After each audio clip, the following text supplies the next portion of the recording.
अधोरेखित केलं. ते करत असतानाच काँग्रेस पक्षाचे अध्यक्ष आदरणीय खरगे साहेब भिवंडी या ठिकाणी आलेले असताना राहुल गांधी या दोघांशी चर्चा झाली.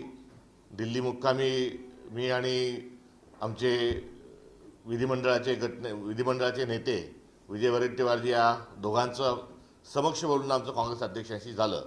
आणि त्यानंतर आमचे प्रभारी चन्नीथलाजी आणि GSO संघटन KC वेणुगोपालजी यांच्याशी देखील ही चर्चा झाली.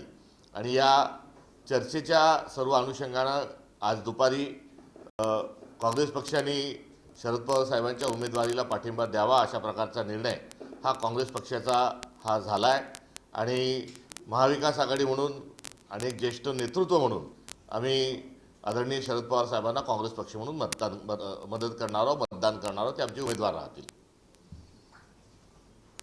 पत्रकार परिषदेमध्ये ठाकरे गटाचे कोणी उपस्थित नाही. ठाकरे गटाकडनं काही एकमत झालंय का? काही त्यांच्याशी नेत्यांशी बोलणं झालं? आदित्य ठाकरे मागच्या मी घेऊ काय सगळे प्रश्न चालेल? आदित्य ठाकरे यांचा आग्रह होता ही जागा आम्हाला पाहिजे, कारण रोटेशन वाईज ही जागा आमच्याकडे होते. सगळ्यात जास्त आमच्या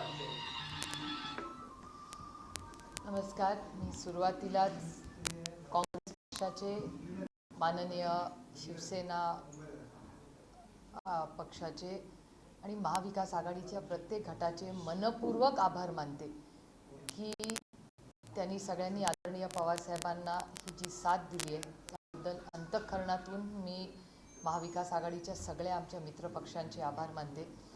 सोनियाजी, राहुलजी, उद्धवजी, प्रियंकाजी, खडगे साहेब, वेणुगोपालजी, आदित्य ठाकरेजी, संजय राऊत साहेब, अरविंद सावंतजी, सगळेच आमचे सहकारी या सगळ्यांनीच, अनिल देसाईजी, सपकाळजी, बंटीदादा असतील, विजय भाऊ असतील, जोशी भाऊ असतील, सगळ्याच काँग्रेस पक्षाचे आमचे सगळ्या ज्यांच्यावर गेले अनेक दशकं आम्ही एकत्र काम केलेलं आहे.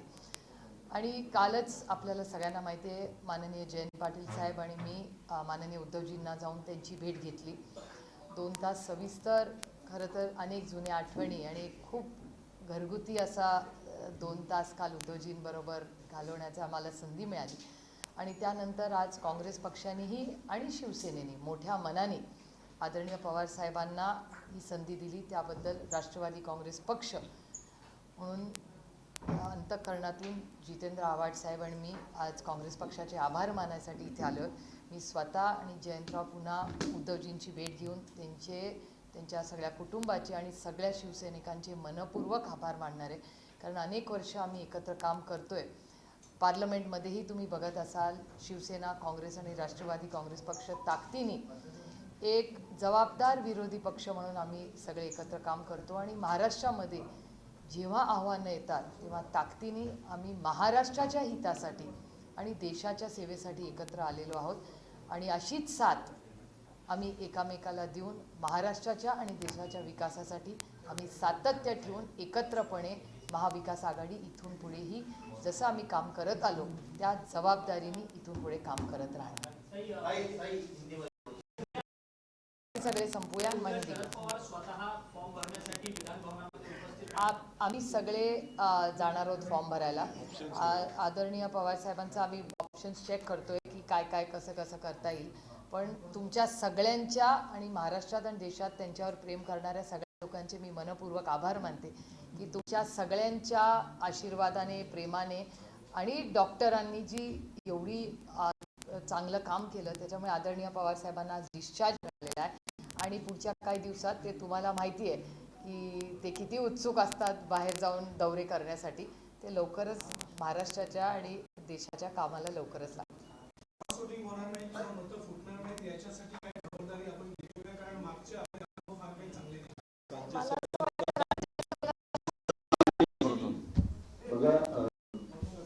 राज्यसभेला ही प्रतोदला ही ओपन मतदान होतं. विधान परिषदेला मुक्त मतदान. त्यामुळे अशा पैसे कुठेच नसते. त्यामुळे यावर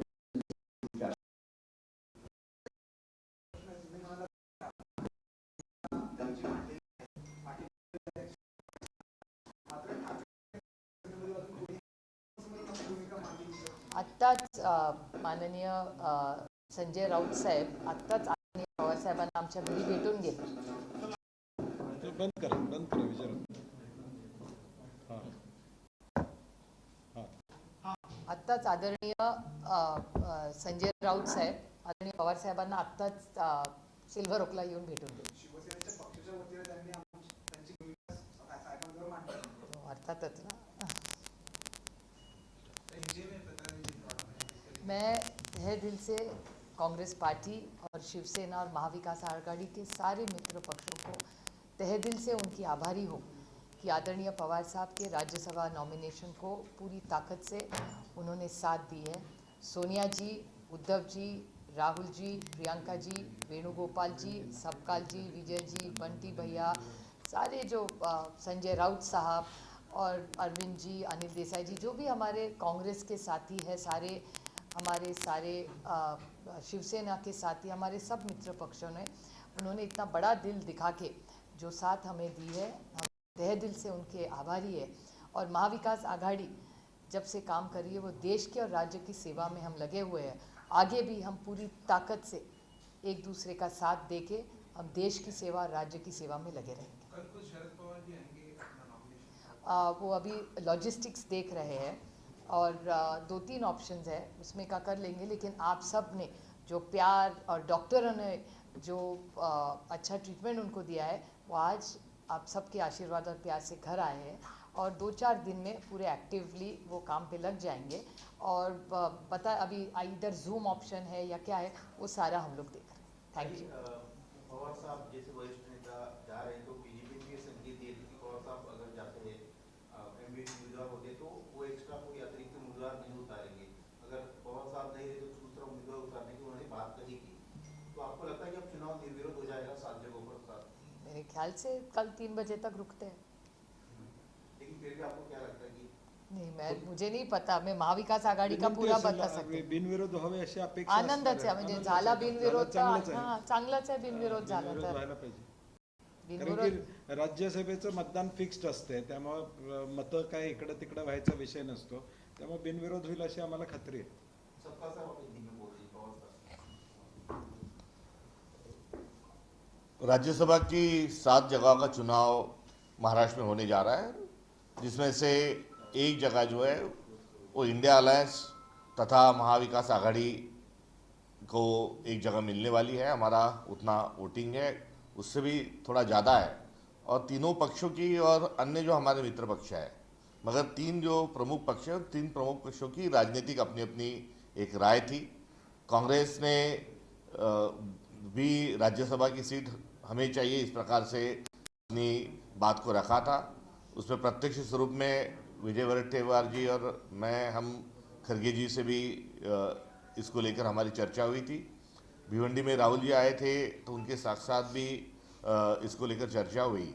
और सारी चर्चा को आगे जब निर्णायक स्थिति में जब आए तब खरगे साहब ने इंडिया अलायंस के जो एक कद्दावर नेता है शरद पवार जी, उनके साथ जाने का एक फैसला उन्होंने किया. ये फैसला महाविकास आघाड़ी का नहीं तो महाविकास आघाड़ी से कई ये इंडिया अलायंस का और राष्ट्रीय स्तर पर आज के इस फैसले को हम देखते हैं. और ऐसे स्थिति में महाविकास आघाड़ी आगे भी भारतीय जनता पार्टी के खिलाफ में लड़ेगी और हम संवैधानिक मूल्यों की रक्षा करने के लिए कटिबद्ध है. और इस कटिबद्धता में राज्यसभा से शरद पवार जी का जाना एक अपने आप में एक बहुत ही एक अच्छा एक मौका है. और इसके इस भूमिका के साथ जो होने जाने वाला राज्यसभा का जो चुनाव है तो भारतीय राष्ट्रीय कांग्रेस ये शरद पवार जी की कैंडिडेचर को उनकी उम्मीदवारी का पूरा समर्थन करती है. सर पुढे काँग्रेस विधान परिषदेच्या जागेवरती दावा ठेवणार आहे का? कारण की आता तुम्ही राज्यसभेच्या जागेवर मी आपल्याला म्हटलं की एकमेका सहाय्य करू अवघे धरू सुपंथ. हा सुपंथ आम्हाला महाविकास आघाडीला घेणं क्रमप्राप्त आहे आणि मला आशा आहे की जरूर या संदर्भामध्ये समन्वय जो आहे तो राखला जाईल. सरकार की राज्यसभा की जो ऑपोजिशन लीडर की जो पोस्ट है उसके लिए संख्या कम होने की एक नहीं, ऐसी कोई बात नहीं. वहाँ पर कांग्रेस ने जो अपनी बात रखी तो वहाँ कांग्रेस के अध्यक्ष जो है वो राज्यसभा के विरोधी पक्ष नेता है, इसलिए सभागार में जाने की कहीं ना कहीं हमारी भावना थी। तो किसी विरोधी पक्षी नेता को लेकर नहीं, तो एक राष्ट्रीय स्तर पर पार्टी लेवल पर एक हमारी उस प्रकार से भावना थी। Sort out will, don't worry. Supriya ji, MBA candidate decide करने में इतना वक्त लग गया इस पे, और आपकी पार्टी जो है जूनियर मोस्ट पार्टी है एमबीए अलायंस में, तो इस पे पवार साहब का क्या ओपिनियन था? डिले होना junior most party. Mr. Pawar's biggest strength is he speaks very little. Thank you. Thank you very much. सगळ्यांचे मनापासून आभार.